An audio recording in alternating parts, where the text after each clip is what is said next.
udumo kuNkulunkulu kweliphezulu nokuthula emhlabeni kubantu abathokozelwa nguye. uJesu Kristu inkosi. uJesu Kristu inkosi. uJesu Kristu inkosi. uJesu Kristu inkosi. Siyambonga ke kakhulu uNkulunkulu ukuthi asihlanganise lapha ekhaya kwaMagwenyane namhlanje kusukela ekseni sekuntambama ngoba kusemva ka12. Siyabonga kakhulu angithobekeke ngibingelele baba umfundisi uDlamini waseBhulwa mangaphazami sasilapha kuBokasanele kwakunobaba umfundisi uDlamini wase Underberg akushongo njalo. Oh okay manje ke sengiyinaka le ndaba ukuthi abafundisi bakwaDlamini babizwa ngeendawo baba sibalikhulu ngethemba ke ithakaza kahle. Ngibingelele bonke obaba bakhona omama intombi nezinsizwa nabancane nosiphathela uhlelo egameni lenkosi ethu Jesu. Sibonga kakhulu uNkulunkulu osigcinile sakwazi ukufika. Siyambonga siyamdumisa ngoba le ndawo icashile kufana nale yakubo kaSanele eyayicashile naye. Kodwa ke sathola ukuthi ke uSanele sike sayaluza naye wasikhombisa okwangaba nankinga nomama uKhumalo wayekhona umama uP. Siyambonga kakhulu uNkulunkulu. Siyabona khona noDudu ndodakazi yami yale phansi eKempatown ikhona la. Siyabonga siyajabula. uGogo T hayi kuyacula kusamuza unaliswi. Sibonge nomphathi wohlelo bonke nje asebekhulumile. Siyabonga kakhulu. Ngiyathanda ke ukunikeza uSifiso isiqiniseko ngoba ukhuluma izinto eziningi uSifiso nimnakile kona. Ungishiye ne-challenge kunezinto ofuna ngimphendule zona ngoba uyikhulumela izidlangaleni ukuthi kufanele ngimphendulela. Sifiso ngesikhathi ngiqala uNkulunkulu engivulisa le group le ikhaya lezwe ngingakaqali ngangumuntu ogxekayo ukuthi umfundisi uphakeme indaba makufuna kabonakale kwenziwe iappointment. Ngithatha njengento embi yokuphakama. Umfundisi umuntu ufuna ukukhuluma nathi thinta usecretary wami. Kanti ke noma mina angisebenzi ngosecretary kuzongibamba. Mayithi uNkulunkulu angivulele group ngo2020 into eyenzekile kwasekuqala abantu ukufona baba baningi kwacaca ukuthi kufanele kube neorder phela manje sekufanele kube neorder kubhukwe. Waqala kwaba u3 weeks. Ngiyakhumbula ngino 3 weeks abantu belinda u3 weeks. Khona enye ingane yangifonela intombazane nje ngibiza ngengane ke ngoba incane yangitshela ijahile ifuna ukukhuluma nami. Ngaphambi kwayo ngiyaxolisa khona wangifonela ethi ujahile uyaphuthuma. Ngamthatha ke ngamshutheka ngaphambili kalayini. Kwakhuluma izwi phezu kwami elikhulu lathi mina uNkulunkulu angibakhetha abantu onjani lomdlulisayo kwabanye kulayini. Uyazi ukuthi bonke labantu bajahile na ungaphindi uyenze leyo nto. Ayike ngadina lapho ukudlulisa abantu wonke umuntu ubamba ulayini. Kwaseke kufikhona fona le ntombazane ke nayo yathi jahile ngayitshela hayi ingane yami uzolinda kuyalinda. Ayike bhala phansi ngamnika idate ngaqeda. Thema kufika usuku lwakhe after 3 weeks. Wasethi uyazi baba lento yakho ukuthi ngibhale phansi yasebenza. Ngithi mina kwenzeke uthi nganele ngabhala phansi saphela isone bese ngihlupa. Ubuhlushwa yini na uthi wahoshulisisa wenza boshini. Ubengalali njalo ebusuku lengane ibikhala kuphela ukuthongonya. Kodwa wanele wathola idate wabhala phansi lesisona kwanqamuka nya. So kuNkulunkulu ke kaNkulunkulu le group uma ubhala phansi uNkulunkulu uyabona hayi ukuthi akabona. Uyabona and wathi ngisho ukuthi le appointment awuyenzile noba kwenziwani uyenze naye ngqo. ngoba yena uNkulunkulu thina wena nami sigcwala isizwi lokuthi uvuma isono komuntu. Uyayibona inhliziyo yakho, uyakubona kuyisola kwakho. Wazi wathi uma kwenzeka umuntu efa lungakafika usuku uzongena ezulwini ngoba uzikhomitile wabhala waba neappointment. Wathi ngoba mawungabhalile phansi uzokukhumbuza mhlawumbe izono eziwu10. Lufika usuku usuzikhohliwe zonke eziwu8 usukhumbula u2. Manje mawubhalile uyabona ukuthi uzikhomitile. So ke ngiyakunikeza ke isiqiniseko sifiso uma ubhalile ndoda. Inkinga ke abantu into abayenza ababhala ihloko, ungabhali ihloko. Bhala isono sakho njengoba usenzile, ngoba uyasivuma njengoba ubhala nje. Mama uzobhala isihloko ungayibhali yonke into wayenza lapho, mhlawumbe uthi hayi ngantshontsha umbili emaplazini. Uthule, kanti kufanele ucacise ukuthi cha ngahamba nomngani wami ebusuku santshontsha umbili emaplazini. Sabuye ekhaya waphekwa ngawuthatha ngayodayisa emgwaqeni, silambile sifuna imali. Yabona ukuthi uyachaza ukuthi kwenzakalani. Hayi ukuthi wantshontsha umbili kuphele kanjalo. So isono sibhala exactly njengoba sinjalo. Njengamanje ke ngenxa yobuningi babantu esethi uNkulunkulu ke amabandla amaningi awile ewiswa lenkonzo yokuvuma izono. Ngoba abantu bazithola sebehleba esikhundleni sokuvuma izono. Uthola ukuthi owesifazane aye kumama umfundisi. Azihlambulula aqede, umama umfundisi ayixoxela ubaba wekhaya lento. Ngesonto ubaba umfundisi useshumayela ngesono salomzalwane. Useshayekileke lo mzalwane liyashayeka ibandla. So wathi ke ngizoba ngedwa kulabo abantu abaningi kangaka. Ngenxa yokuthi uyakubona mawusubhalile uyakuthethelela. Kodwa usheshe ufa lingakafika usuku uzokwenzela umusa ungene ezulwini. Kodwa uma lufika usuku fona uxoxe nobaba uNsibanda kukhulekele. Zivunyiwe kizona eBhayibhelini usuke eTestamenteni elidala kuze kuyofika kwelisha. Abantu ukuthi ababoni. Ngisho uPaul uqobo wavuma izono zakhe futhi wayezivumisa. Angizongena ke kulawo mavesi, ngiyakuchazela nje. Inkonzo endala le ukuvuma izono. USathane ukuthi washayela amabandla azivunywa izono. Angidluleke lapho, suphendulekile ke isiqiniseko, uthe uyabhala ufuna ukwazi ukuthi uzongena nezulwini. Ubhala isono sakho njengoba sinjalo. Ngidluleke lapho mhlamba ngisase ngena kuma voice note njengoba ukhalile la ukuthi wena wafisa ukungichazela ukuthi umakoti umthole kanjani.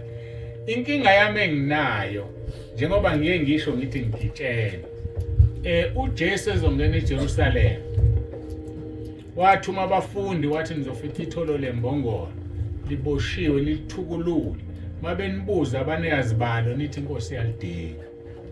Baliletha ke uJesu kuthiwa wathi before agibele ababekhona bandlala ingubo zabo phezulu kwembongolo, abanye bazindlala phansi namasunda andlalwa phansi. Imbongolo njengembongolo yahamba phezu kwengubo ezigqokwa abantu. Imbongolo yembathiswa ingubo ezigqokwa abantu. Kwakungambathiswa imbongolo, kwakungenxa yalozo igibela.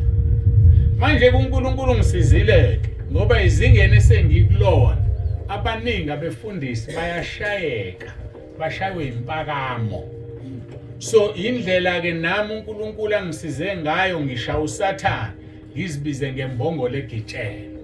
Ukuthi mangabe nithi niyancoma ubaba uNsibande wenze lokho bese ngithi mina Nkosi abasho kimi basho kuwe. Bambathisa mina ingubo akuzona ezami ezakho. Ngoba mina ngiyimbongolo bayimbathisa ngconto yona yodwa imbongolo emhlabeni yakambathisa ingubo. Futhi yona yodwa yake nyathela ingubo zomuntu. So ke kusho ukuthi udumo enicabanga ukuthi nina niletha kimi mina ngiyazishaya ngizibize ngembongolo kuze ngingaphakami ngazi ukuthi owenza into yilo ngibele. Ngiqhamuka lapho ke igama lokuthi ngigitshele. So ke lo ngibeleke uyena wathi ngiqalele group. Uthe mayibona umsebenzi uyanda wathi anginquma ukuthi ama voice note angehle ku 3 minutes. So noma ngabe ubani ufuna ukukhuluma kufanele eqe ku 3 minutes ngoba mayeqile ngase ngiyayilalela ngenza isono ngizoyisihogweni. Ngenxa yakho wena ungafuni ukulalela wenza iVN ngeqe 3 minutes angilaleli. So ke sifiso kunjalo yikho ngayilalelanga ngakudabukela ngoba ufisa ukungitshela ngathi tshela umama wangixoxela umama ngenxa yokuxakeka komsebenzi angibuyanga kuwe kodwa ngakukhulekela yikho nje usunosuku lomshado bungeke kube nalo ongakukhulekeli so ngiyaphendula ke nje nonke nizwile ukuthi uthi usifisa akazi noma ngamkhulekelayo namanje ngisawukhulekela umshado wakho ngenxa yokuxakeka ke ama-appointments ami ukushumayela ku-2026 ugcwele u-2025 so angikwazi ukuba khona emshadweni wakho kodwa-ke ngomkhuleko nangomoya yobe ngikhona uNkulunkulu akubusise ushade kahle mfana uphathe kahle umshado ngethemba-ke sengikuphendulile uSwanele asidluleke kuSifiso baba mfundisi uqinisile imvuselelo iqalile yiyo lesiphezu kwayo ngoba nami angazi ukuthi-ke uNkulunkulu wenza kanjani uhlezi olimini lwami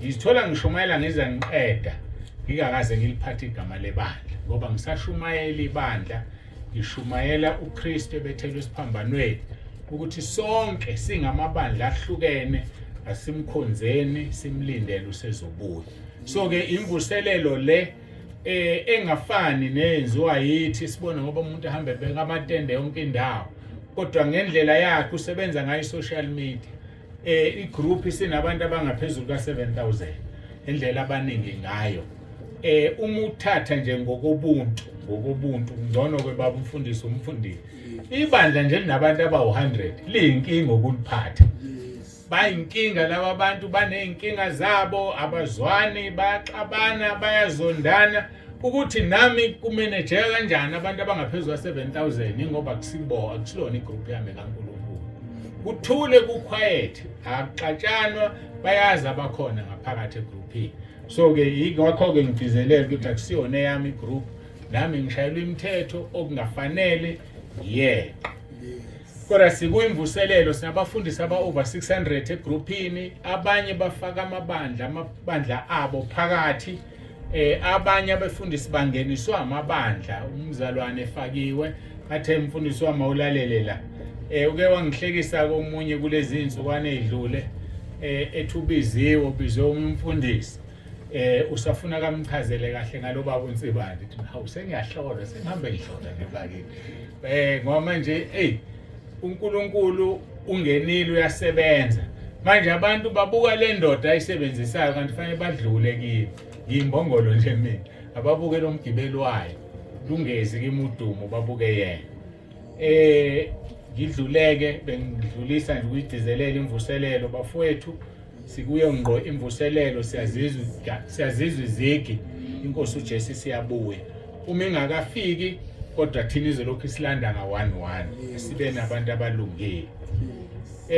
angibongeke Sanele namhlanje ke ngimbonile uMabukisi ngithi umbiza ngoMabukisi uMabukisi sekhona nangi ngiyahleka ngizwile phela ngiyalalela ukuthi wena umbiza ngoMabukisi kade ngamazi lobukiwe ngiyambona ke namhlanje wakwaGoge sibonge kakhulu ke ngicabanga ukuthi izinto bekufanele ngiyiphawule ngabe ngenza iphutha ngabingeleli umama uMagwenyane sesimbonile ekhaya noNeliswa umvusi wenyamazane okuyena owacelayo isimanga indaba kaNeliswa ngoba bese sile kwaSanele ngoJulayi mangaphazama uza kimi uzothi ngethemba njalo baba usuku lwami awalukhohlwa usuku lwakho lwenze njani uyasho ukuthi kune date la ngithi nayi angisayazi mina lo date ngibheke la efonini yami la ngirekhoda khona izinto ayikho le date uqinisile ukuthi ngasho njalo kunjalo impela baba hayi awungithumelele la ngasho khona hayi ngibona ngempela ngasho ngenhlanhla luvulekile lolu suku angaze ngilinike umuntu kodwa sengigcwele ngihlale ngitshela abantu ukuthi ngigcwele kanti lusele lo uNkulunkulu ulibambile ngendlela yakhe so-ke siyabonga kakhulu-ke Neliswa ukuthi-ke ube nesibindi sokuthi usho ucacise ngoba kube wathula ingakho-ke sila namhlanje siyambonga uNkulunkulu ngakho konke ngizocula kafushane ngoba isikhathi sesihambe kakhulu sisaya eRichards Bay manje kufanele umuntu aphumule lo msebenzi kaNkulunkulu ungivusa ngo-2:30 ngifika nje vele ngiphathele la ngidriver kufanele ngihambe kusasa inkonzo eRichards Bay so ke siyamkholwa kuNkulunkulu. Ngicule nje ke kafushane bese ke siya ezwini lenkosi. Emawushe umsebenzi yonke mihla ngisela mangisho mayele zona ezenko khona kuthi ngangiceda sengilizwa igama ongothi yebo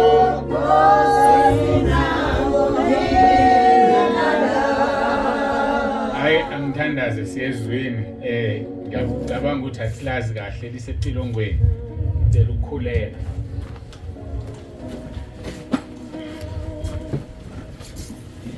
Baba olungileyo, Baba ongcwele, uNkulunkulu onomusa, siyathobeka phambi kobuso bakho. Siyabonga ukuthi inkosi sihlangene kuleli khaya. Siyabonga ukuthi ukhona. Siyabonga kakhulu uNkulunkulu wethu, nginesicelo enginaso ngaleli khaya. Ngicela ungcwelise Nkosi, ngiqalekise imoya, amadimoni, ama-devil worshippers, ama-satanist. Awanasabelo kuleli khaya, ngiyalibiyela ngomlilo wasezulwini. Ngifafaza igazi lakho ebaleni, ngifafaza igazi lakho ezindlini zonke nangaphakathi.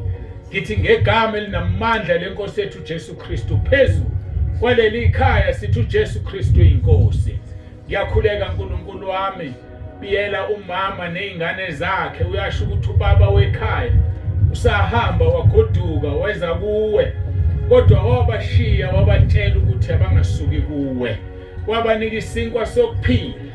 Ngiyacela ke Nkosi ibusise ukuthi noma yini epimelene nabo, Nkosi ngabathinti bavikele ngamaHubo 34 verse 7.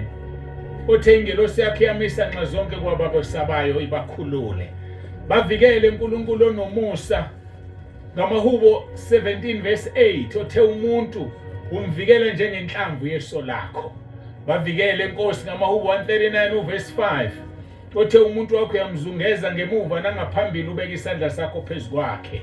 Ngaphezu kwakho konke amaHubo uxolo Isaiah 54 verse 17. Othe asikho isikhali esilolelwe bona siyophumelela, nolimo olubavukelayo uzolwahlulela. Ngikhulekela wonke umuntu kokhona la enkonzweni namhlanje ngawo lamavesi esengiwashilo. Ubiyele umndeni wakhe, isibusiso sakho sihlele phezu kwalo naloyo ngenxa yokuthi ufikile kule nkonzo. Qalekisa imoya, amadimoni ehlasele emakhaya, amaphupho amabi, imithi kuthakathwenwe ngegama lika Jesu. Ngiyakhuleka Nkosi kuba yonke imoya ikushona esihogweni ngegunya unginikezela lona kuMathewu 18:18 ukuthi ngikubophe emhlabeni inkosi ezulwini. Ngiyayibopha yonke imoya amandla obumnyama kule ndawo yaseLotheni. Ngiqalekisa onke amadimoni, edimoni lakhona elibekwe uSathane elikhulu liyasuka liyahamba lesihogweni liyokusha ngoba usinikezile lawo mandla. Wonke umuntu okhona nogqila zoyizono uyakhululwa manje. Nongekho la enkonzweni ongazi ukuthi kwenzakalani uyakhululwa. Nobanjwe noma sonosini abangasebenzi, vula iminyango Nkosi baqashwe basebenze. Ngiyakhuleka Nkosi, indlala ibhokile emakhaya. Isibusiso sakho asihlale phezu kwale ndawo yaseLotheni. Isibusiso sakho asihlale phezu kwabo bonke abakhona la endlini. Siyacela ngoJesu Kristu inkosi yethu ephilayo, uJesu Kristu inkosi. Amen.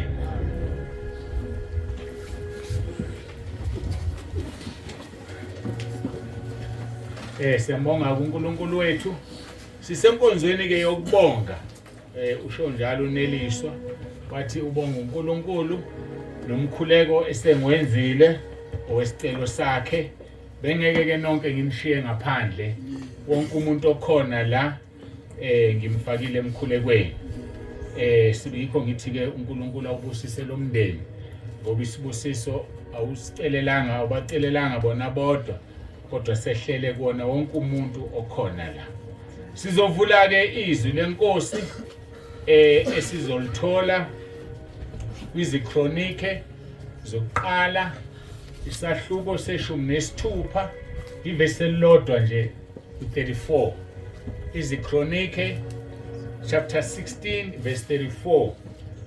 inkonzo yokubonga.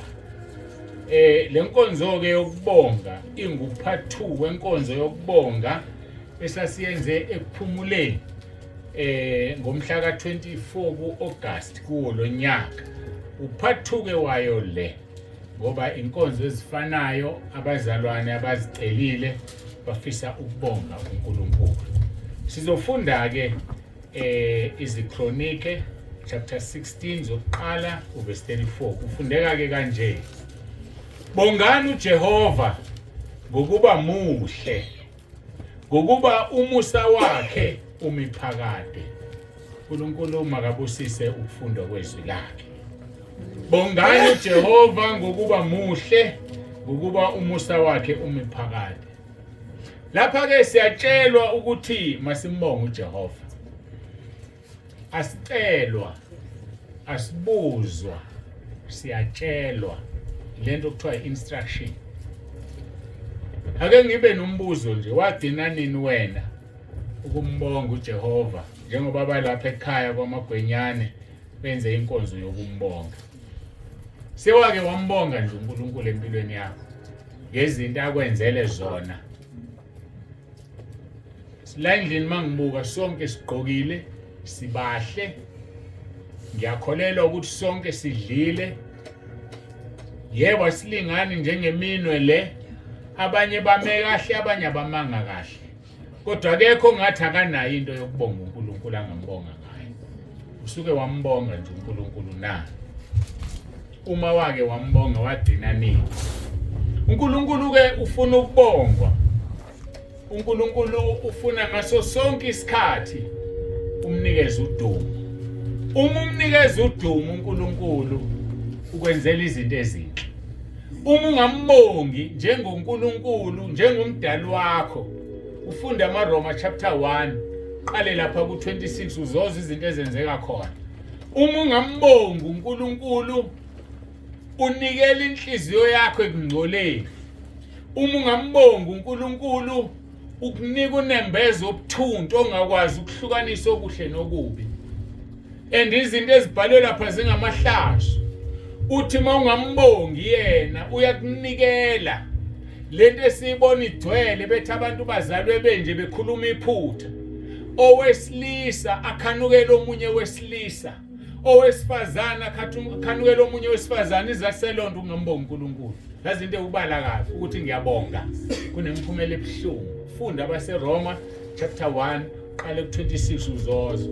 Angikho ke lapho sikhuluma ngokubonga uNkulunkulu. Bengajabula uma ungayithatha le phethini yenziwe la ekhaya. Angisho ukuthi ngibize mina. Nangu nobaba uDlamini ukhona. Unebandla unabantu akabelusile. Lithizwi lenkosi lapha kumaGalatiya, uma wenza into enhle hlanganyela nomuntu okufundisizwe.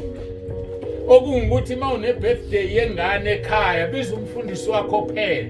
Biza ubaba uDlamini azoshare izwi. Ubukhona bakhe kungubukhona bukaNkulunkulu. Siye ukwenza izinto sodwa kube sinabaholi emabandleni abasiholayo. Usho njalo la osiphathela uhlelo umama uSibetha. Yebo uthi umama uSibetha, baba uNsibande ngiyayithanda lento ayishilo. Ngeke ngize ebandleni lakho kodwa ngiyayizwa into ayisho.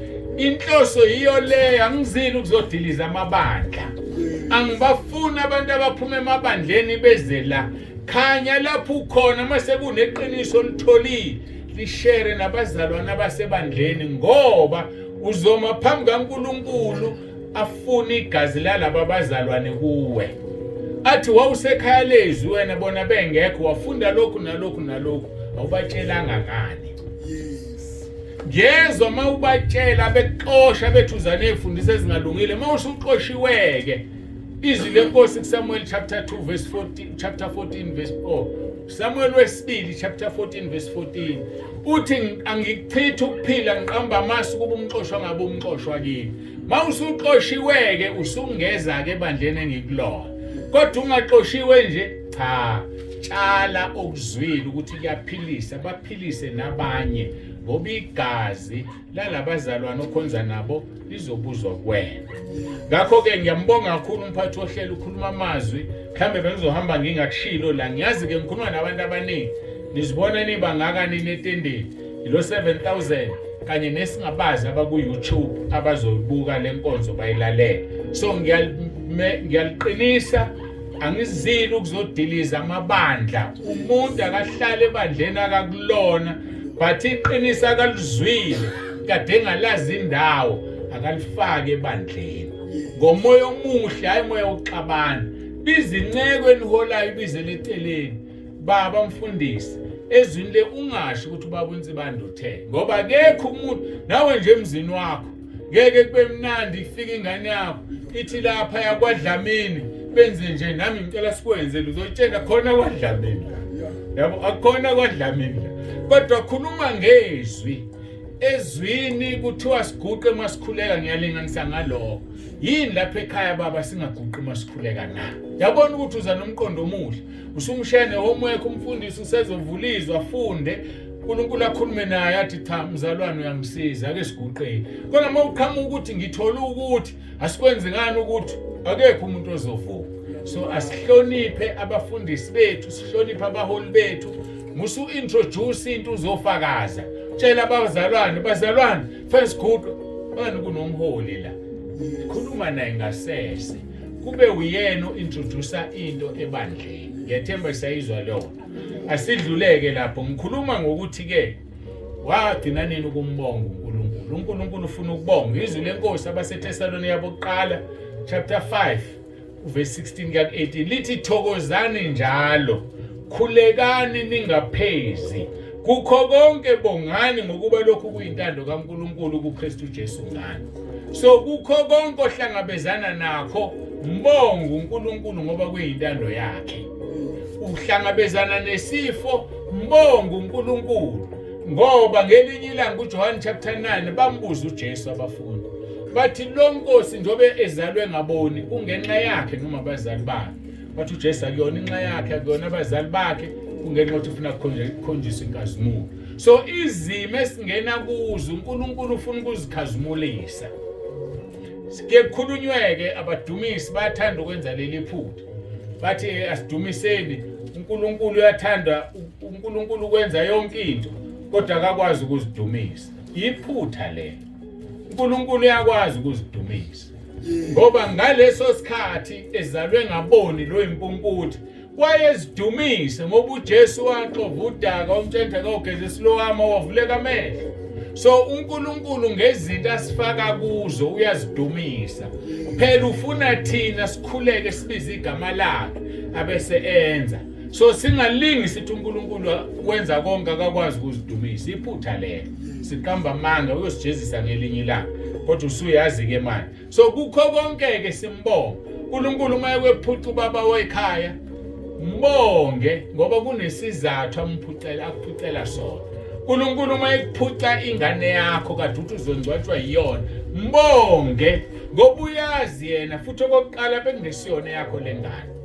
Sesithi thina izingane zethu cha kuzona izingane zethu abantwana bakaNkulunkulu balethile wasebenzisa thina njengoba nathi safika wasebenzisa abazali bethu. Akekho umuntu own umuntu la ngoba akekho umuntu odala umuntu.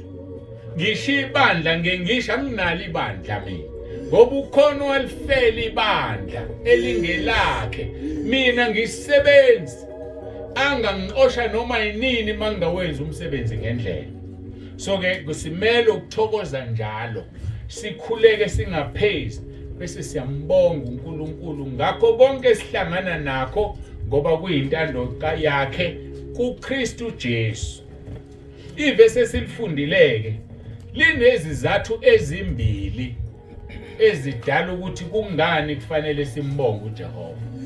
Angiphinde ngilisho lithi bongani uJehova ngokuba number 1 muhle, number 2 umusa wakhe umphakade. Ziwu2 nje izinto ofuna simbongele zona. Muhle ngengahleka mangifika kule ndawo. Muhle ngathi ubani wakwambona ukuthi muhle. ubani owakwambona uJehova wathi muhle na? Uthi uJehova kuMose lapha ku-Exodus 33, uMose uthi Nkosi ngicela ukubona inkazimulo yakho. Uthi uJehova awunakubona ubuso bami ngokuba kukho umuntu ongangibona aphile. Pho bakuthatha ukuthi bathi muhle ngoba akekho kulomhlaba ongambona aphile. So abambonile laba abangasekho emhlabeni abangasakwazi ukuzosho ukuthi muhle. Cha, muhle umuntu ngani ngemsebenzi yakhe. Njengoba befakaza la bebekhuluma ngani ngemsebenzi yakhe, bebekhuluma ngani ngobuhle bakhe. Ngakho ke uJehova muhle ngenxa yemsebenzi yakhe asenzela yona. uJehova muhle ngenxa yomusa wakhe omiphakade. Yilezi izathu ezimbili kufanele simbonge uNkulunkulu. Ukuphila, mbonge. Mbonge uyaphila, uyakwazi ukuhamba, uyakwazi ukukhuluma. Khona abantu abangakwazi ukukhuluma. Khona esikhuluma njengamanje baxhunywa amapayipi ezibhedlela. Bayafisa ukuvuka bakhuluma bakwazi. Khona njengamanje abasanda ukuthola indaba ezibuhlungu ukuthi banekhensi ku-stage 4. Ngakho baye bathi odokotela mase ku-stage 4 ngeke usawuqeda, ngeke usayiqeda inyanga eziyisithupha.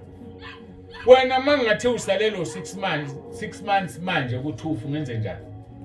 Yini ongayenza? Khona abantu abanendindezi ebuhlungu ngenxa yokuphila. Uma ukhona nawe la usutshelwe lokho ngekhensa, mkhona uJesu uzokuphilisa. Inkinga yethu asiphili ngoba asikholwa. Ngikhuluma amagama akezwakale mabi kanti ayiqiniso.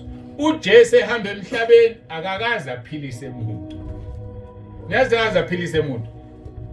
Njalo uma iqeda ukuphilisa umuntu wethu ukholwa kwakho kukusindisile. So kusho ukuthi umuntu njani uzisindisa yena. Yena uma ufunda kwabaseFesu wenza umusa. Wena umusa wakhe uhlangabeze ngokukholwa bese kuvela ukusinda. Mawufunda lapha kwabaseFesu kusho kahle ngize ngithi arithmetic lithi sisindisiwe ngokukholwa. Nakho akuyi ngemsebenzi yethu. Phela kufuneka into eyodwa kuwena, kholwa. Mawufunda amaHebheru 11:6 obekuyisiqubulo senkonzo zabesifazane besinazo nsonto edlule. Lithi ngaphandle kokukholwa akukho kumthokozisa uNkulunkulu.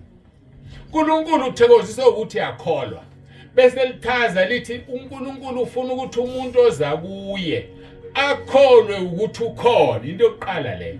Abanye abantu abakholwa ukuthi uNkulunkulu ukhona. Bheka umhlaba, ubheka izihlahla, kade ngibuka le ndawo enhle kangaka. Thina lapha esijwayele indawo ezifletha ukwazi ukubona intaba lapha. Noma ngakhulela emsinga ngiyibona, I miss intaba ngiyazikhumbula. Mawubuka ubuhle bendalo, bukutshela ukuthi uNkulunkulu ukhona.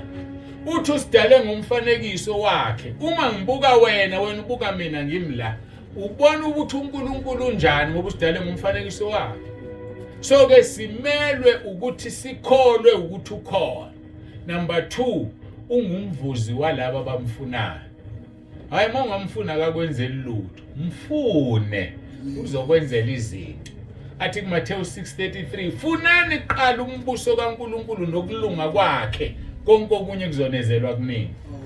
Thina sifuneni yena, mfune senokuthola.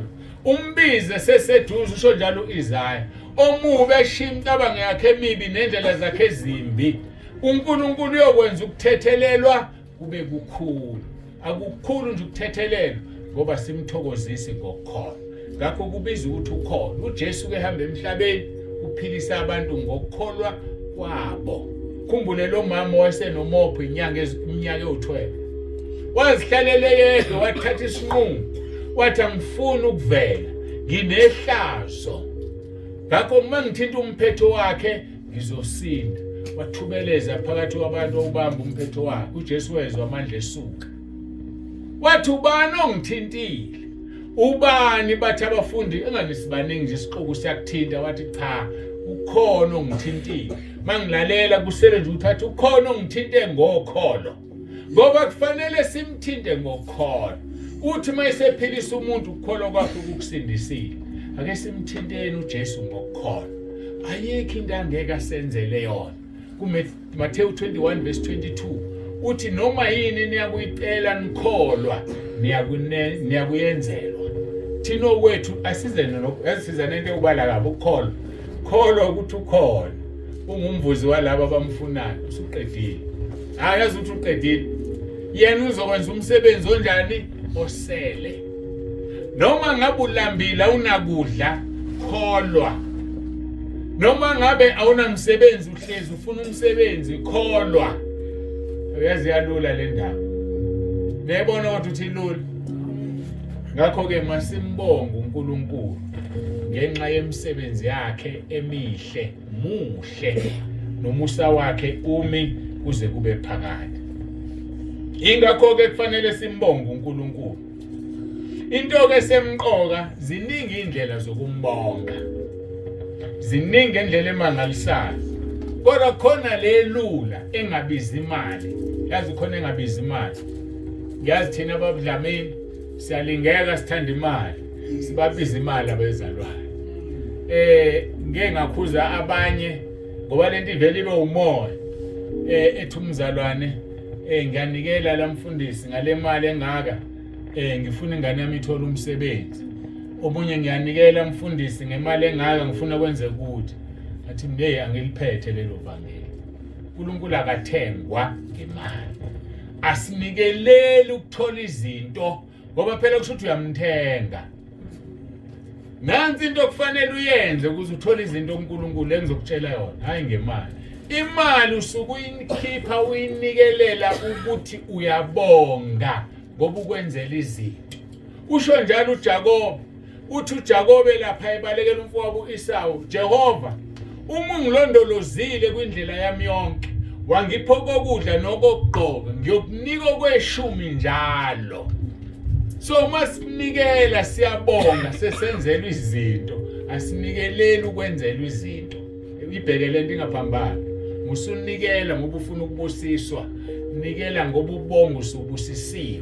Uthi kuMalaki chapter 3, ngenisani okweshumi neminikelo, ningivivinye nibone uma ngayuvula amafastela ezulu, ngehlisa isibusiso ngaphezulu kokwanele. Kusho ukuthi kade asibusisa, ufuna ukunezezela isibusiso. So ukuze asinezezele isibusiso ngeniso okweshumi neminikelo. Asinikeleli ukubusiswa. Asikhipha okweshumi ukuze sibusiswe, kodwa sikhipha ngoba sesibusisiwe. Niyayizwa lonto? Ngoba uNkulunkulu njani akathengwa ngemali. Mawungabamba leyo nto nje, asikho kwa Home Affairs la noma kwaSASSA la kufanele ukuze ngihola impesheni ufuna ngikhiphe imali iqala. Hayi uNkulunkulu ukhipha ngisho isenti. Bayibethi kabanye ivangeli limahala lihamba ngemali. Ninikuzwe lokho? Elami lihamba mahala. Limahala lihamba mahala. Konke nje kumahala. Akukho ukudinga imali. Linjalo nje ivangeli. Asibukeke lento engithe indlela elula ukhipha imali. Mawufunda amaHebheru 13 uverse 15 no 16 lithi masinikele njalo kuNkulunkulu ngaye umhlatshelo wokubonga okungukuthi isithelo sezindebe ezivuma igama lakhe. Awukwazi kwalula. Kanti indebe nje mazivuma igama lakhe usunikelile. Indebe zakho nje mazivuma igama lakhe usunikelile, uqedile umnikelo wokubonga loyo. Usungayikhipha imali kwabathanda imali, mina ngicela into eyodwa nje, umbonge ngezindebe zakho. Usunjani? Usunikelile, usumnikile udumo. uNkulunkulu ngoJesu akazili ukuzosenza sihlupheke, akazili ukuzosenza silambe. Thatha imali yakho yokugcina uyoyinikela ngoba uthi ufuna ukubusiswa, cha. Mbonge ngeindebe zakho uzombone kwenzela imali. Kanjani ngeindebe zakho na? Leli gama balokhu belisho la elikufilipi chapter 2 verse 9 kuya ku11 lithi izwi lenkosi ngalokho ke uNkulunkulu wamphakamisa kakhulu, wamnika igama eliphezulu kwamagama onke ukuze kuthi ngegama lika Jesu amadolo onke aguqe, awabasezulwini abasemhlabeni abangaphansi komhlaba.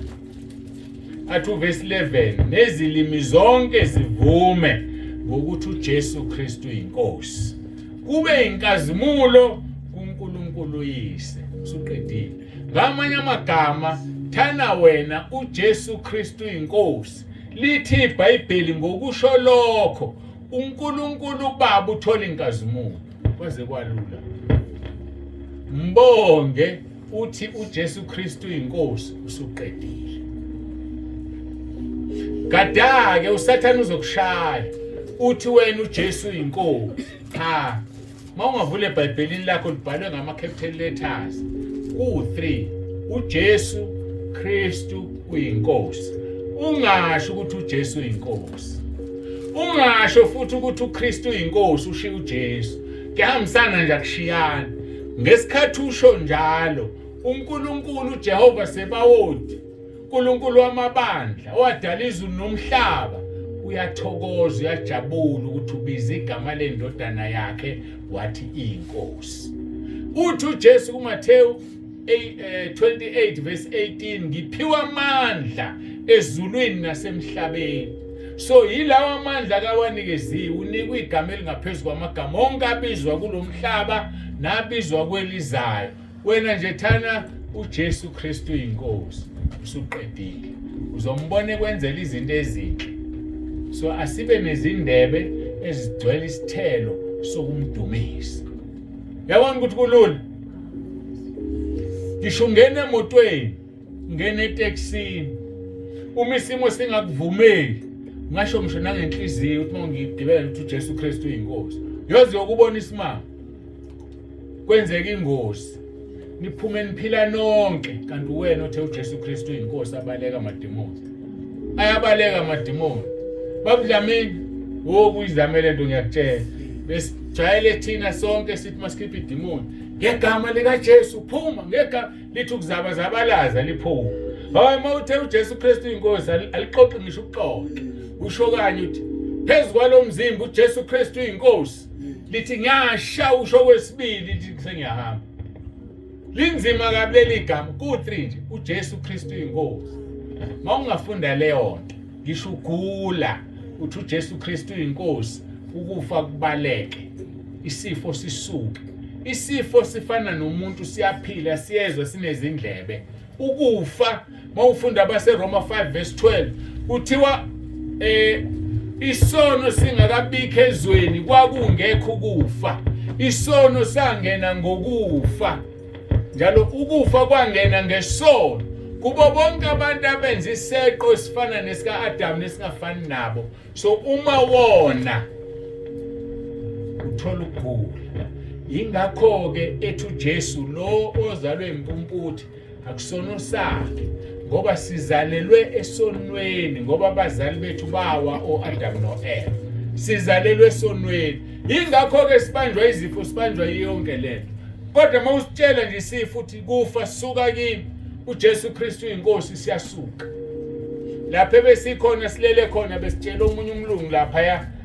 onendodakazi enecancer ukuthi khona udokotela kulamaviki adlulile dokotela ubelele esibhedlela enecancer ku stage 4 into eyenzakalile omsebenzelayo wangithinta wathi nginodokotela la umlungu phela babunsi banduneza uRoma 10 verse 9 wesingisi nginaye ku ready ngambela ngamsendela ku WhatsApp wamnika athi umtshele njalo mayilala asho emva kwami ngoba khona lento uNkulunkulu ayibekile kule voice yami nami engayazi ngazisholo wedwa mawuthanda mhlawumbe uNkulunkulu uzokusho kodwa ake usho ulandele mina hawo wakwenza udokotela bathengela ngabamsanga le theater bawumcheka sezohlinzwa kwathiwa iseki cancer umkhuleko uRoma 10 verse 9 kanye nokuthi uJesu Kristu inkosi kunamandla angeke athinte umuntu kulomhlaba Sathana akanamandla uyakuzonda kahle kahle uma uphatha leli gama sizonikeza ke endaweni yaseLotheni isikhali uJesu Kristu inkosi ulivule nje iBhayibheli lakho Philip chapter 2 verse 11 uzolithola libhalwe ngamagama amakhulu uJesu Kristu inkosi ungasho mayethu omunye uJesu Kristu inkosi uthi uyabusa akukho wrong lokho abazalwane abasho njalo angisho ukuthi ba wrong. Funda ukuthi mayethi umuntu uJesu Kristu inkosi wenzani, uguqisa amadolo ezulwini, amadolo emhlabeni angaphansi komhlaba, lisho njalo iBhayibheli. So ngamagama mangithi uJesu Kristu inkosi ngimla, ngixosha amadimoni eduze kwami, abalekela kulo muntu ongasho ukuthi uJesu Kristu inkosi. Abalekela kulo muntu othi uyabusa, ngoba yena akalibizanga leli gama. So mangithi uJesu Kristu inkosi nawe isho njalo, khona ezobaleka ashontha abontha yakhe. Asho njalo kuJesu, athi njengoba usikhipha kulo muntu, sivumele singene engulubeni. Kube zazazi ingulube, zazothi uJesu Kristu inkosi, angangeni. Manje kaziwazi kusho njalo. So ke funda ke nawe abantu bangaxoshwa amadimoni eduze kwabo, balekele kubani? Kuwe. Thanda nje uJesu Kristu inkosi, uzobona imhlolo ongakaze uyibone. Noma ingane yakhe ekhaya iyagula. So ke ilokho ukuvuma igama lakhe kungumnikelo wokubonga oyisithelo somlomo. Akho mali oyikhiphayo la, athi kusho wena ngomlomo wakho. Khona mali oyikhiphayo ozikhokhela yona wena ayikho. So ke ake sifunde ukumtusa uNkulunkulu, ngoba mawuthe uJesu Kristu inkosi udumo luya kuyise. Izwi lithi ke kukho konke bongani okungukuthi noma senzani thana uJesu Kristu inkosi. Ngifuna ngitshele imfihlakalo. Uma uye etoilet endlini encane, wothi uJesu Kristu inkosi. Ngoba uyofika inyoka ngelinye ilanga. Uthi uyahlala ikushaya. Hayi yokushaya futhi. Yoba nakala ugijima. Usuyingcolisa yonke indlela le. Kanti mawuthe uJesu Kristu inkosi izothoba yongena hawo. Kunenyoka la uwenza umsebenzi uqede ithobe. Yazi ukuthi bayixosha abanye bayikhipha ngalelo gama endlini. Athi umuntu uyangena endlini athola inyoka. Nyoka phuma la uJesu Kristu inkosi. Ivela inyobozela iphuma. Phela uJesu uNkulunkulu udale ngayo izinto, izilwane ziyamazi. Izilwane abanye kunekhova, ethi sinenkolelo ukuthi makufika isikhova ekhaya khona umuntu okuthakathayo. Ukhala isikhova phuma athi uJesu Kristu inkosi isikhova hamba, sivele sisuke sihambe. Izilwane ziyalazi leli gama, ithina nje besingalazi. Sengizonika ke bafowethu manje liseBhayibhelini lithathe noma yini ohlangabezana nayo. Khona umunye obefakazi eyakwa Home Affairs ufica uline umningi wathi uJesu Kristu inkosi. Ebona uline umningi kwavela kwathiwa amakhompyutha afile, hambani nibuye kusasa. Bathe bephuma wazindela yena, bephuma abantu beqeda. Kwathiwa unanke evuleka woza sikusiza.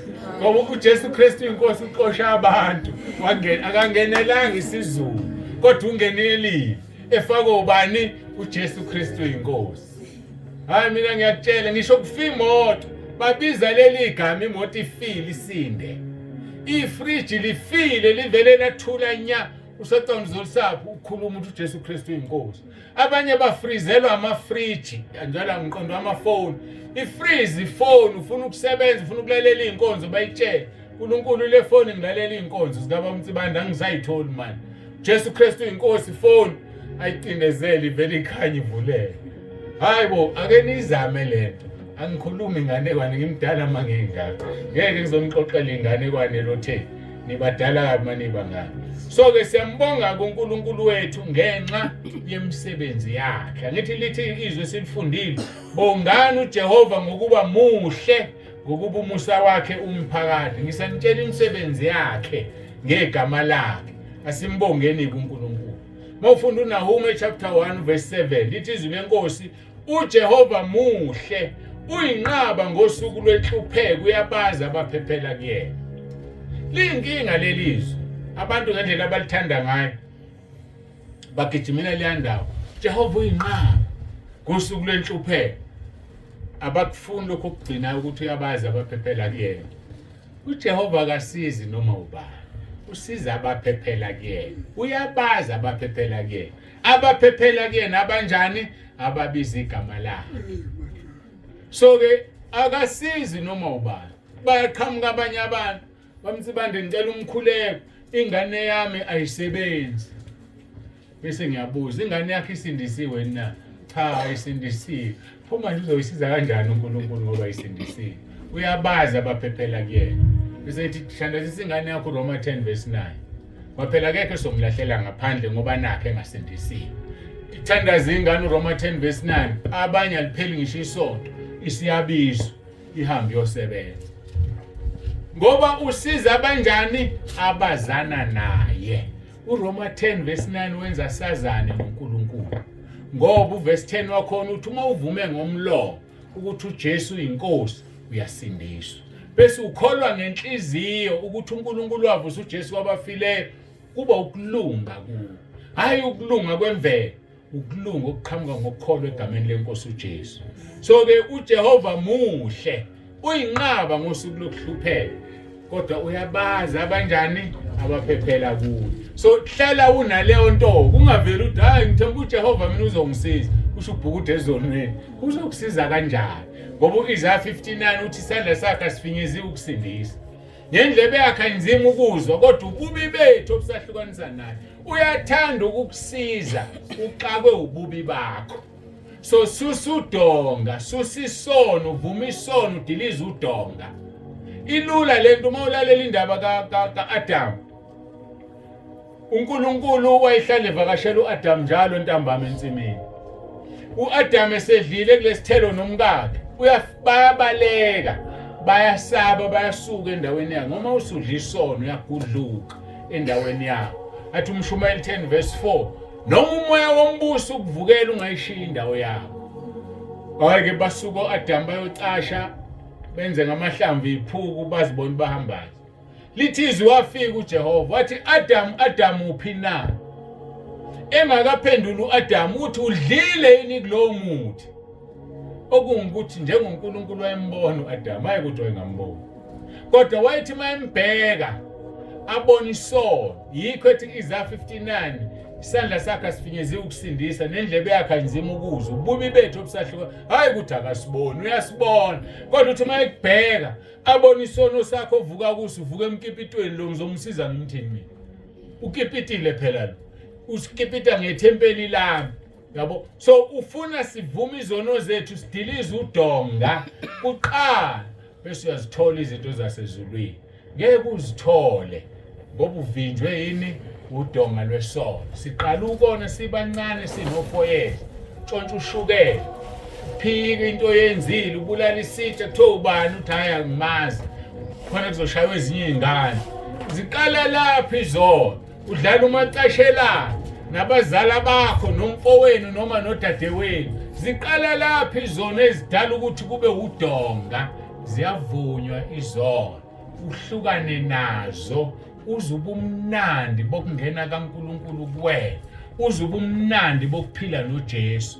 Uzubumnandi bomuntu okhuluma kuwe ngaphakathi akutshela izinto. Uthi mawuthi uyahamba athi ungakwenzi lokho. Musuku uye endaweni ethile kunengozi. Uthi mawuqinisa ikhanda wayangenkani mayisikuvelela uthi uyazi likhona izwe elikhulumile. Ngathi usuyaqala lijwayela manje uqala ungalilaleni ngoba ubungalazi. Akhuluma uNkulunkulu kuwe ngoba isidalwa sakhe. Kodwa akakwazi ukukhuluma nathi masithwele izono. Akakwazi ukukhuluma nathi sinezinto zesitha isengusathana. Ngakho ke asikhiphe izinto zesitha uzombona uNkulunkulu ekusiza. uJehova ke ubenzela bonke abacindezelwe ukulunga nokwahlulelwa uma besondela kuye. Athi uJesu ngime eminyango ngiyangqongqotha, ozwayo izwi lamavule ngizongena ngidle naye nadle nami. uJehova wamazisa uMose indlela zakhe nabantwana bakwaIsrayeli izenzo zakhe. Lezi sithi muhle ngezenzo zakhe. uJehova unobubele, uJehova unesihawu, uJehova uyephuza ukuthukuthela uvama umusa. Yazi kube kuya ngendlela esimhlukumeza ngayo ngabe sesafa sonke emhlabeni. Yazi mawuqala ukhala uthi hey safa ukushisa, ngibingelelane nomuntu, hey safa ukushisa. Usola uNkulunkulu nje kanti ilanga elikabani. Uma ngakujezisa lapho ke ungaphila. Buya amakhazi ebusika, hey safa amakhazi, kodwa uqamba manga ufile uyaphila nje. Yabona amanga lapho. Uzongena kuliphi izulu? Usuthe ufile ungafili.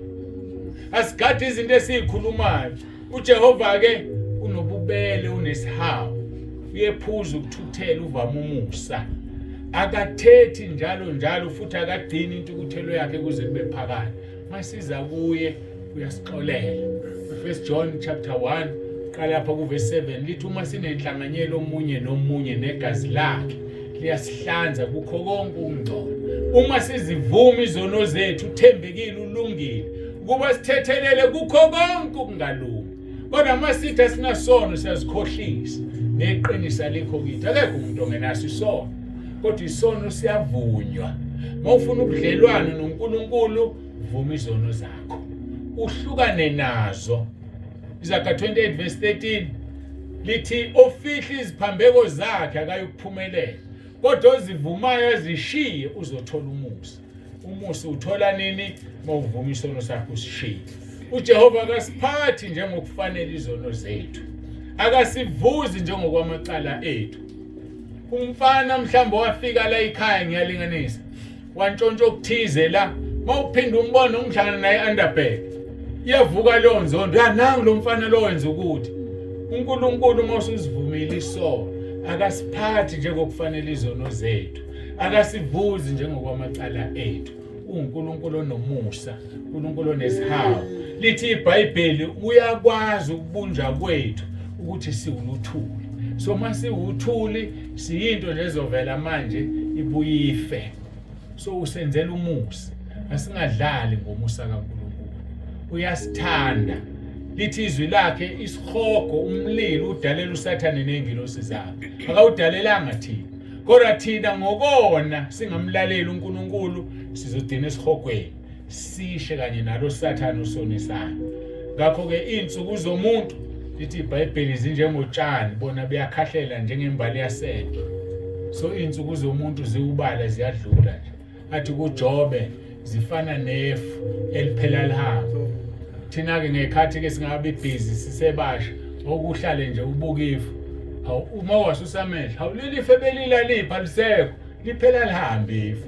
Nathi sinjalo uthi usathi ubhekile ingane yakho uyajabula, mhlawumbe inenyanga embili entathu iyasebenza ivele ishona. Nkosi yami lengane yami bengisathi sazongenzela okuhle ayithathe uNkulunkulu. So impilo yethu injaloka, sifana nefu eliphela lihamba, sifana notshani obuqhakazile namhlanje kufika umoya uyithatha imbalo eyilahla kude. So ubuhle bomuntu bese buyaphela noma ngabe kawufanga.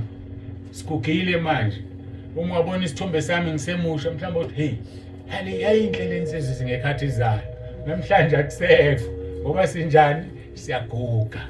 Kunjalo kumuntu siyadlula la emhlabeni sinjengabahambi. Ake simdumise uNkulunkulu. Lithi izwe silifundile bongani uJehova ngokuba muhle, ukuba umusa wakhe umphakade. Angisezi ufika ke kule ngxenye yesibili yomusa. Uma kuukuthi usekhaya lezwe uzoyithola le nkonzo. Advantage okuba sekhaya lezwe ukuthi ayikho inkonzo ekulahlekelayo. Nayo lengithi upart 1 wayizwa, uze upart 2 namhlanje, upart 3 uyowuzwa ngiushumayela kwenye indawo ngikhuluma ngokuthi umusa wakhe umiphakade. Imuphi lo musa wakhe omphakade na? Ngike ngawuthinta kancane umusa, ngathi kuumusa wakhe thina siza nokukholwa asenzela umusa bese siyasindiswa. Hayi ngoba sikunezinto esazenza, hayi ngoba ngihlakaniphile ngoba ngimi la phambi kwenu, kodwa ngoba ngenzela umusa. Ngeke ngithi mangibheka impilo yami ngithi Nkosi yini owayibonayo ngiyisona esingaka, ngenza izinto ezibhlungu kangaka, usuzongimisa phambi kwabantu ungigeze ngibe yilento engiyiyona na? Kungenxa yomusa. Nansi iCovid isiphuma kuyona, ihlobo zethu zihambile zafa, kodwa wena usalile ngoba uhlakaniphile. Cha, ngoba uNkulunkulu kwenzela umusa. Ezinye zehlobo zethu azilizwa leli qiniso esilizwayo, ngoba uNkulunkulu akafuni wena ufike esihogweni, ufuna ufusulaze iqiniso uhambe ezulwini. Ngakho ke uJehova muhle. uJehova bongani uJehova ngokuba muhle, ngokuba umusa wakhe umphakade. Inhleke inkonzeni sifundise yona bakaMagwenyane yokubonga, kwangathi lona lo yangambonga. Kodwa ukuze ukubonga kwakho kube kuhle, bona bangena endlekweni bachitha imali baqasha itende benza yonke lento. Ake umbonge nje ngeindebe zakho ukuthi uJesu Kristu inkosi, uyokupha amandla okumbonga kanje nawe. Kodwa akukho ukuphoqa ukuthi wenze lento abayenzile, wena ukukuphoqayo ukuthi wenze njani uJesu Kristu inkosi. Asiguqe icela ubaba uDlamini asikhulekele asibongele izwi enkosini. Ngiqinisile baba izwi lakho. Uthe izwi lakho lingaphezulu kwegama lakho. uNkulunkulu wethu ongcwele zonke izinto eziphethwe yingoba zavela kuwe futhi zingezakho. Siyabonga baba wethu ongcwele nakulolu suku ukusihlanganisa nalolu suku. uNkulunkulu wethu ongcwele lolu suku abanye ngabe sebengene ezingozini, abanye ngabe sebemsindweni eminingi. Nkosi wasenzela lolu suku ukuze intokozo yethu ipheleliswe. Siyabonga baba, nansi inceki yakho baba wethu ongcwele oyibizile ngokwecebo lakho ukudlulisa lezi ndaba zakho zombuso. uNkulunkulu wethu ongcwele siyawuzwa umbuso umi ngaphezu kwethu engathi siphila sikuwo umbuso waphakade. Siyabonga themba lethu, siyabonga themba lasemandulo eselaphumelelo bala ladama unakulinganiswa nalutho. Phakama ke uNkulunkulu wethu ongcwele, umusa wenkosi yethu Jesu Kristu ukuhlangana kaMoya Ongcwele hlala nathi baba usibuse ngegama lika Jesu Kristu. Amen.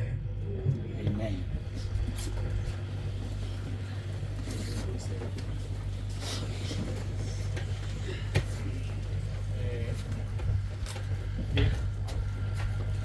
Yabonga.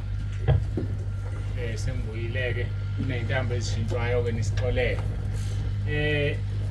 Ngiyacela ukuthi abathandayo angisho umuntu ongakholwa la noma okholwayo noma onjani, othandayo sinikeze uNkulunkulu udumo ngokukhuleka abaseRoma 10:9. uRoma 10:9 akakhulekwa abantu abangakholwa kuphela noma abantu abamukela uJesu kuphela, ukunikeza uNkulunkulu udumo. Uma ulalela kahle lithi uRoma 10:9, uma uvuma ngomlomo wakho ukuthi uJesu uyinkosi, ukholwe enhlizweni yakho ukuthi uNkulunkulu wamvusa kwabafileyo, uyasindiswa. Bese uverse 10 athi umuntu uvuma ngomlomo kube ngokusindiswa, ukholwa ngenhliziyo kube ngokulunga. Nginombuzo ukuthi phakathi kwethu ubani owazi uzohamba nini emhlabeni? Sizohamba nini? Abanye bethu bazophuma laba seduze, abanye bazongena emotweni bahambe. Mhlambe njengoba ngithi sijahe Richards Bay nje, ngeke ngisafike Richards Bay. Uzozwa kuthiwa hayi lo mfundisi lo abangesafike ekhaya. Kodwa ngoba ngithandaza uRoma 10:9, ngivula amasango ezulu ngongena ngigijima. Iselelesi sawuthandaza lo mkhuleko singawazi. Ngoba iselelesi saphila nenkosi uJesu sale ngesiphambanweni. uPaul eholo moya kaNkulunkulu wayeseyihambele inhlanhlathela, wabhala abaseRoma uJesu kudala wayekhaya ezulwini. Sithi selelesi Jesu uzungikhumbule mawufika embusweni wakho. Kuyenzeka umuntu abe nombuso engeyona inkosi, kusho ukuthi selelesi savuma ukuthi uJesu uyinkosi. Sathi Jesu ngikhumbule mawufika embusweni wakho. Wathi uJesu namhlanje ngizoba nawe eparadise. Ngifuna ukukunikeza isiqiniseko ukuthi uma namhlanje kuusuku lwami noma lwakho wahamba uthandazela umkhuleko, uzongena ugijima ezulwini. Kodwa ke mangelona usuku kuhle ukukhuleka, bese uyaqala ungena esigabeni sesibili sokuvuma izono zakho. Ngoba kwanele ukuthi ukhuleke bese uyahlala dekhe. Ngoba singabantu ababili emhlabeni makuziwe ekukholweni. Khona abantu abadalela ukuphila insindiso, khona abantu abangadalela ukuyiphila. Abaphenduka ngomzuzu wokugcina njengeselelesi bangene ezulwini. Kodwa wena mawudalela ukuyiphila, zihamba zonke indlela zokusindiswa. Uvuma uJesu. ngoRoma 10:9 uvuma izono zakho. Ubhabhadiswe uthi uJesu, John vuma ukuze kugcwaliseke ukulunga, kugcwalisa ukulunga ukungena emanzini. Zingene zonke izitebhe ezibekiwe ezwini lenkosi. Kodwa khona laba abangadalela ukuziphila, ufanele avume uJesu afa ngene ezulwini, ngeke awuthole umqhele ngoba akakaze anqobe lutho. Umqhele wabantu abanqobile izwi liqhamuka lithi obani laba bambethe ezimhlophe kuthiwe yibo abaphuma usizini emhlabeni. So ke umuntu ozovuma uJesu ahambe manje akaphuma usizini ngoba akazwanga usizi lokukholwa uthukwe ngenxa yegama likaJesu. Ngakho ke ngizocela abathandayo noma ubani noma unjani usindisiwe noma usindisiwe mawuthanda nje ukunikeza uJesu isithelo sezindebe zakho sokumbonga. Asithandazele umkhuleko abaseRoma 10:9. Sizosukuma ke bese siyakhulela. Kete yakho ngobindlela zimbi. Kete yakho